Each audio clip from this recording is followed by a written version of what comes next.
5ই অগাস্টের পুরো ঘটনাতে বাংলাদেশে যে পাকিস্তানি অ্যাম্বাসেডর ছিল সৈয়দ মারুফ, এই মারুফের একটা প্রচ্ছন্ন ভূমিকা ছিল। পাকিস্তান থেকে স্নাইপার ভাড়া করে এনেছে আইএসআইয়ের মাধ্যমে। আপনারা শুনলে আমি জানি না এর মধ্যে জানেন কি না, সেটা হচ্ছে যে সিলেটের যেই প্যারাকমান্ডো যে ভবনটা আছে, এই প্যারাকমান্ডো ভবনের ট্রেনিং সেন্টারে আইএসআইয়ের একটা অফিস হয়েছে। রংপুরে আইএসআইয়ের অফিস আছে, ঢাকা ক্যান্টনমেন্টে আইএসআইয়ের অফিস আছে। এখন এই বর্তমান এই দখলদার বাহিনী বিভিন্ন ক্যান্টনমেন্টে আইএসআইয়ের অফিস আমাদের কাছে নিশ্চিত খবর আছে।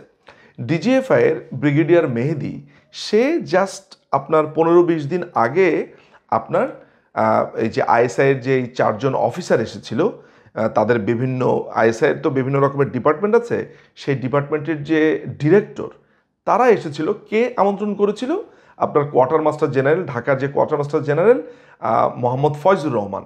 এই মোহাম্মদ ফয়জুর রহমান এই আইএসআইয়ের অফিসারদেরকে ঢাকাতে নিয়ে এসে এই যে টোকাইগুলো আছে, বৈষম্য বিরোধী টোকাই, তাদের সাথে মিটিং করিয়েছে।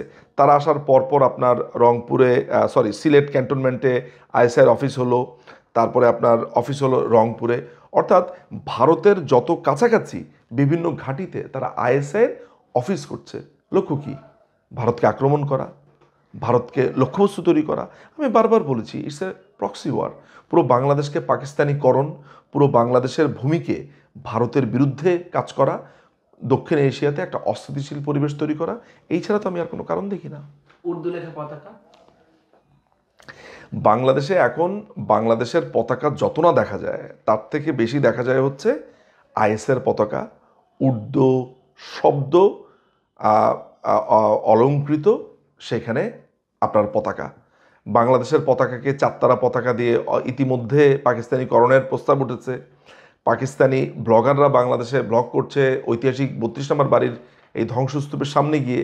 সুতরাং এই যে পাকিস্তানিকরণ, পাকিস্তানি শব্দ, পাকিস্তানি বাক্য, পাকিস্তানি ভাষা, আবার ফেরত আসা, আইএসআই ফেরত আসা, এই সব কিছু মিলে এক ভয়ঙ্কর অবস্থা তৈরি হয়েছে বাংলাদেশে।